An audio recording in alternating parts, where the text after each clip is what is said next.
Peter Adamson, and you're listening to the History of Philosophy podcast, brought to you with the support of the LMU in Munich. Online at www.historyofphilosophy.net. Today's episode, A Matter of Taste, Ibn Arabi and Mysticism. Never let it be said that an obsession with Aristotle prevents you from getting out and meeting people. Take Averroes. There are not one, but two famous stories about his encounters with contemporaries. We've already heard the one about his audience with the Almohad Emir. Here's the other one. Averroes has heard tell of a young man who received revelatory insight while engaged in a spiritual retreat. He is eager to meet the youth, and upon seeing him gives him a warm embrace. "Yes," says Averroes, and the youth replies, "Yes." So far, the discussion is going very positively, so Averroes smiles. But the youth now says, "No." Averroes is now troubled, and asks the young man about his revelatory experience. Has it taught him the same things that one can learn through reason? "Yes, and no," replies the youth, apparently figuring that this approach has worked well in the conversation so far. But then he adds, "Between the yes and the no, spirits fly from their matter and heads from their bodies." Averroes is impressed. Like Ibn Tufail's fictional character, Hay ibn Yaqdan, the young man has achieved wisdom without having to study Aristotle or any other books. Averroes can only give thanks to God that he was given a chance to meet this extraordinary individual. The youth's name? Muhyi ad-Din Muhammad ibn Ali ibn al-Arabi. Averroes was right in his glowing assessment. Ibn Arabi will be honored with the title Ash-Shaykh al-Akbar, or Greatest Master, and recognized as the towering genius of the Islamic mystical tradition known as Sufism. The story is obviously more flattering to Ibn Arabi and puts Averroes' hard-won rational scholarship at a distinctively lower level than Ibn Arabi's mystical vision. So you may not be surprised to hear that it is not Averroes, but Ibn Arabi himself who relates the anecdote. Here he is looking back on his younger days in his homeland of Andalusia. He was born in the year 1165 in Murcia, and, like Averroes, belonged to a fairly eminent family. He encountered Averroes after his spiritual enlightenment, but before he left Andalusia to go east at the age of 30. He went on the Hajj, or pilgrimage, to Mecca and never came back, eventually taking up residence as a Sufi master in Damascus. Was he a philosopher? As Ibn Arabi himself might say, yes and no. His writings are packed with technical terms borrowed from the philosophical tradition. He also uses vivid imagery to represent concepts familiar to us from philosophers, especially Avicenna. Yet it would be reductive and misleading to see Ibn Arabi as an Avicennan philosopher with an unusual flair for metaphor. As the story of the meeting with Averroes shows, he himself thought that the rational methods of philosophy are limited in what they can achieve. He seeks not the well-grounded, logically valid demonstrations extolled by Avicenna or Averroes, but rather truths that would seem like mere contradictions to such plodding purveyors of rational proof. One might more plausibly say that Ibn Arabi should be credited with bringing philosophy into the Sufi tradition. As I've just mentioned, he does show mastery of philosophical ideas and use them for his own purposes. But it would again be misleading to see him as the first philosophical Sufi. For one thing, he does not yet present Sufism as an explicit philosophical system. That will be left to his followers, and especially his stepson and commentator Al-Qunawi, who we'll meet in a later episode. For another thing, philosophy influenced Sufism before Ibn Arabi came along. Bear in mind, we're in the 12th century here, and Sufism has had a long time to develop by this point in history. The word Sufi derives from the Arabic word suf, meaning wool, a reference to the rough garments worn by these mystics. This tells us something about the outward appearance and behavior of the Sufis. Like the late antique church fathers and mothers, and like the cynics, they were ascetics. Also like the desert fathers and mothers, the Sufis were the subject of an extensive body of literature, with anecdotes highlighting this ascetic impulse, as well as their piety and intimate relationship with God, and their indictment of the hypocrisy of fellow Muslims. Here's one anecdote I particularly like, that illustrates not only the asceticism of Sufis, but also the one-upmanship that often features in this literary genre.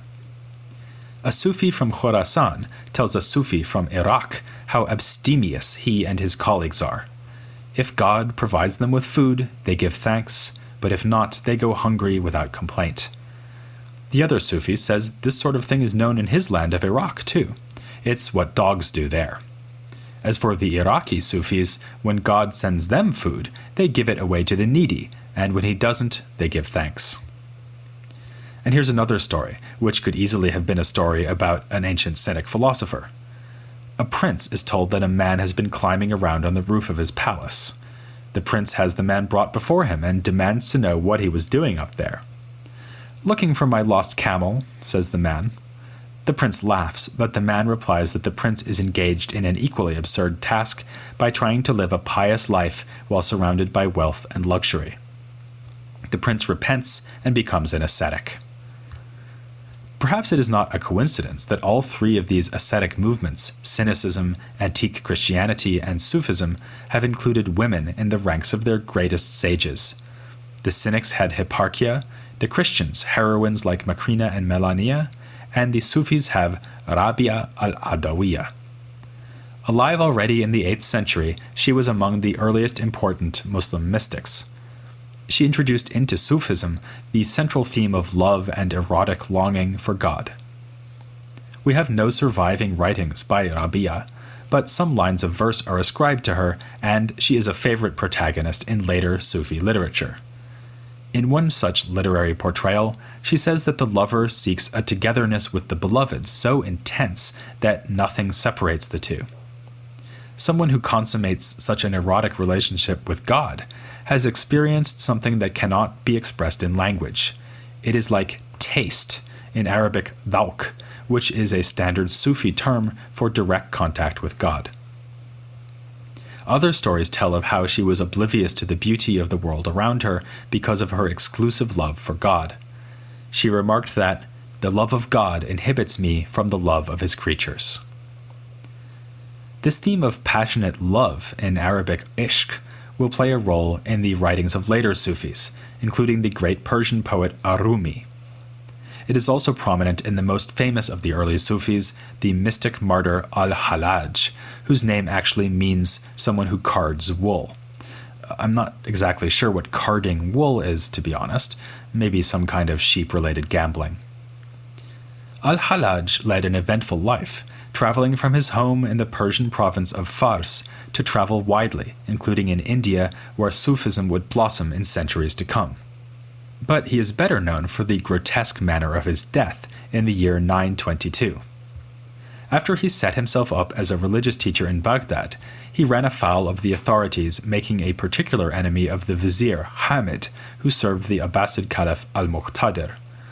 At the vizier's instigation, al-Hallaj was imprisoned and, according to one account, burdened with chains, assaulted with stones, and then cut to pieces, with his tormentors removing his hands and feet, then his eyes, ears, and nose.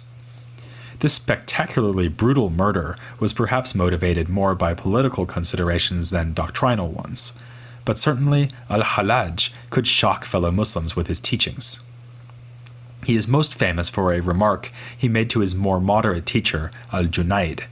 When he knocked on his master's door, al-Junayd asked who was there, and al-Hallaj called out, "Ana al-Haq," I am the truth. Since al-Haq, the truth, or the real, is one of God's revealed names, this was a rather shocking remark, and one that the master al-Junayd repudiated. Another major figure of the earlier Sufi tradition was Abu Sa'id ibn Abi al-Khair. He played a major role in the social institutions of Sufism, introducing a set of rules to be followed by members of Sufi orders, and also the idea of listening to music during Sufi gatherings. This tradition of sama', or listening, is connected to the famous dance of the whirling dervishes. We know from a previous episode that the enjoyment of music was controversial for pious Muslims, so it was bold of Abu Sa'id to associate music and dance with the asceticism of the Sufis. In fact, it was something Ibn Arabi didn't like one bit. In a kind of foreshadowing of the anecdote that brings together Averroes and Ibn Arabi, no less a philosopher than Avicenna supposedly made a visit to meet Abu Sa'id. The two got on famously, and after he departed, Avicenna was asked what he made of Abu Sa'id. He answered simply, "Everything I know, he sees." Meanwhile, Abu Sa'id's students similarly wanted to know what he thought of Avicenna. His reply, "Everything I see, he knows." These earlier figures give us a taste, if you'll pardon the expression, of the richness of, and perhaps the contradictions within, Sufism up to the time of Ibn Arabi. These men and women were recognized as sages, admired for their total devotion to God and renunciation of the things of this world. They often received support from the society around them, especially under the Seljuks, when they were sponsored by the famous vizier Nizam al-Mulk, patron of the Nizamiya schools we discussed in the first episode on al-Ghazali. Yet, the theology of the Sufis could also provoke hostility, even if it remained largely implicit. Most problematic was the suggestion that the Sufis themselves had attained some kind of divinity. This would be one possible interpretation of al-Hallaj's statement, "I am the truth." He was claiming to be identical with God. In fact, we might even take the Sufis to be teaching that the whole created universe is nothing but God. For they often describe the universe, with all its variety and multiplicity, as an illusion or veil, concealing an underlying divine unity which alone is real. Is this the teaching we find in the much more elaborate and sophisticated works of Ibn Arabi? The answer is inevitable, yes and no. He frequently speaks of God as al-Haq, the truth or the real, and does present the created universe as a veil that conceals God. On the other hand, the universe is also a manifestation of God. It is the form in which God shows himself. This sort of idea had occasionally been proposed in antiquity, especially by the anonymous Christian Neoplatonist who called himself Dionysius. But Ibn Arabi's works are unprecedented in the detail with which they present this idea. His writings attempt to hold two apparently contradictory ideas in a kind of dialectical tension. On the one hand, being or reality consists of nothing but God, who is utterly one. On the other hand, this single divine reality shows itself forth as a multiplicity of things that are, in their own way, real. As I say, Ibn Arabi was not the first to use philosophical materials in the service of mystical theory. Just think of al-Ghazali, who apparently saw Sufism as a higher path of understanding than philosophy. But if we're judging by sheer quantity, no one can compete with Ibn Arabi. His most ambitious and massive work, the Meccan Revelations, has received a modern edition which managed to cover only about a quarter of its chapters in about a dozen volumes. So you'll understand that I only had time to read his works cover to cover twice in preparing this episode. It wasn't really Ibn Arabi's fault that he wrote so much. He was just setting down and writing what had been directly revealed to him from a divine source. In the preface to his most frequently read treatise entitled Ringstones of Wisdom, he explains that the work we are about to read was delivered to him in a dream by none other than the Prophet Muhammad. Ibn Arabi's stories of religious revelation constituted a powerful claim to authority, and one that was rather successful. Much as philosophy in the later Eastern tradition will frequently take the form of commentary on Avicenna, so philosophical Sufism will often be presented as commentary on Ibn Arabi. His Ringstones of Wisdom, far briefer than the gargantuan Meccan Revelations, has been the subject of hundreds of commentaries, stretching right down to the 20th century. The Ringstones of Wisdom consists of 27 chapters, each of which discusses a prophet recognized by Islam. The idea of the title is that every prophet is like a different setting on a ring into which the jewel of God's word is set. This explains why the different prophets bring superficially different messages despite receiving their prophecy from the same source. The book begins with Adam. yes, that Adam of Adam and Eve fame, and explains how God created mankind in order to see himself in this image. Of course, the last chapter concerns Muhammad, the seal of the prophets. Ibn Arabi's scripturally based method is closely related to his philosophical stance. The core of his teaching is that God is, in himself or in his essence, unknowable to us. We grasp him only insofar as he shows himself to us. This is why the application of pure reason, according to Ibn Arabi, tends inevitably towards a kind of emptiness, in which philosophers discover that God eludes all language and thought. Ultimately, this tendency leads to tanzih, meaning the denial of God's attributes because of his absolute transcendence. Equally, though, Ibn Arabi rejects a tendency he finds in some theologians, known as tashbih, to assimilate or compare God's nature to what God has created. Again, Ibn Arabi wants to strike a balance between yes and no, negotiating between the naive positive language of tashbih and the blank negation of tanzih. This is possible only because God has revealed himself. So we must begin from the texts containing that revelation. Ibn Arabi is particularly glad to find verses in the Quran like this: "There is nothing like unto him, and he is the seeing, the hearing." In this single sentence, we have an apparent case of tanzih, there is nothing like God, and then an apparent case of tashbih, God is hearing and seeing, like you and me. Ibn Arabi's favorite way to explore, if not resolve, these tensions is to consider the divine names. In fact, God's names are infinite, but only a finite number have been revealed to us. It is by these names, and these names alone, that we can speak of God. This, by itself, is not a particularly bold or unusual idea, but in Ibn Arabi's hands it becomes a more radical notion, because he sees the created universe itself as nothing more nor less than the interplay between the divine names. Each name marks a certain relationship between God and the world he has created. For instance, he is said to be merciful because he shows mercy towards his creatures. There are many names because God relates to creatures in a variety of different ways.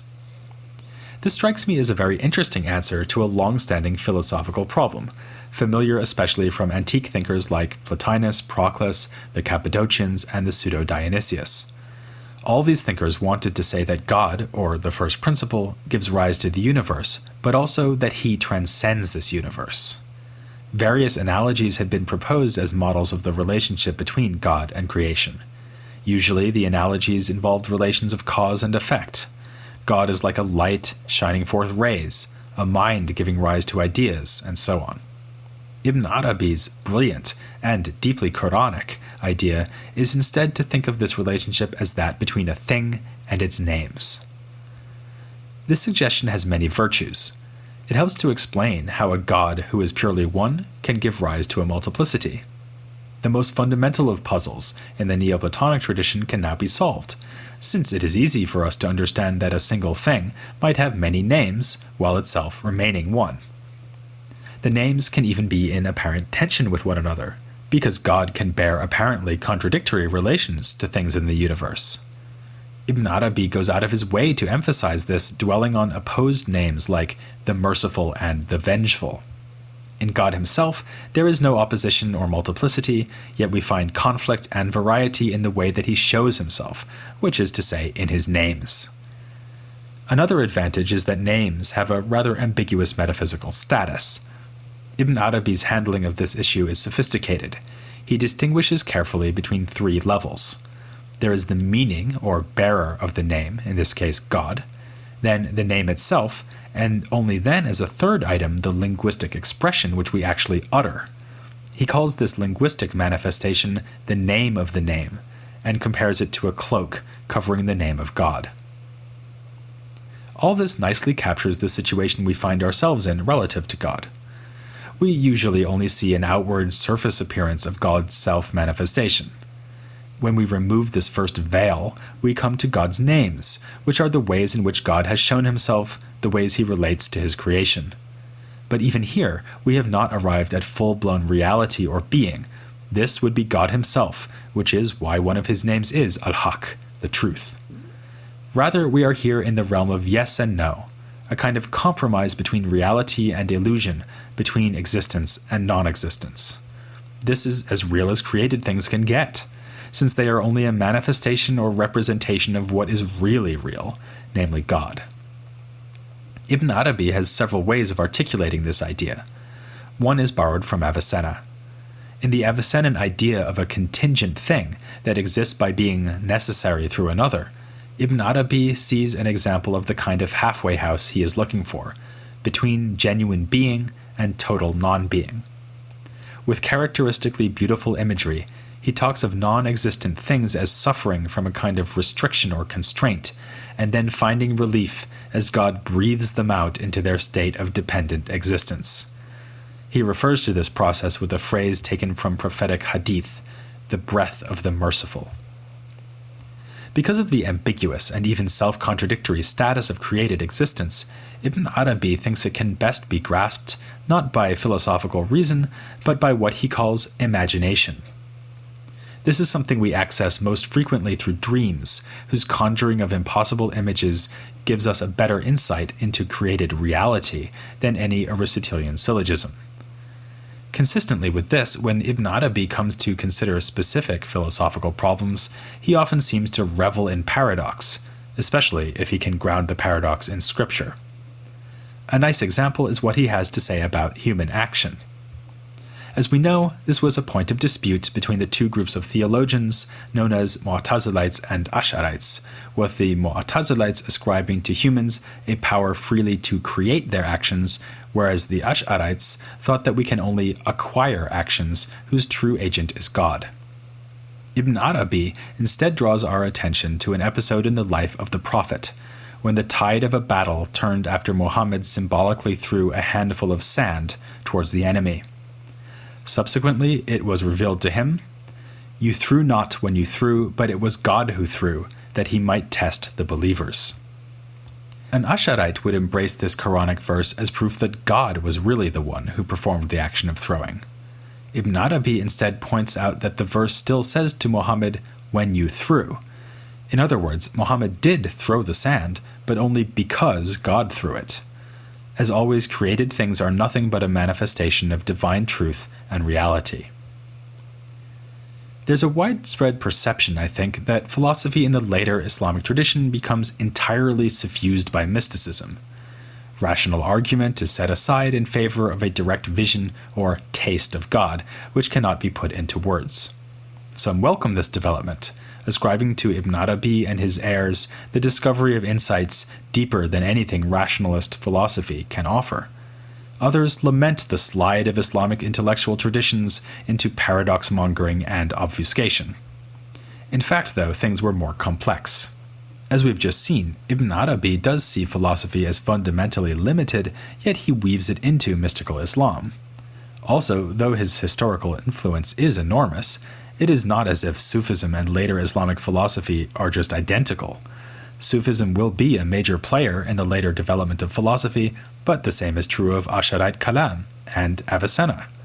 So whether you like mysticism or loathe it, later philosophy in the eastern lands of Islam will have something to offer you.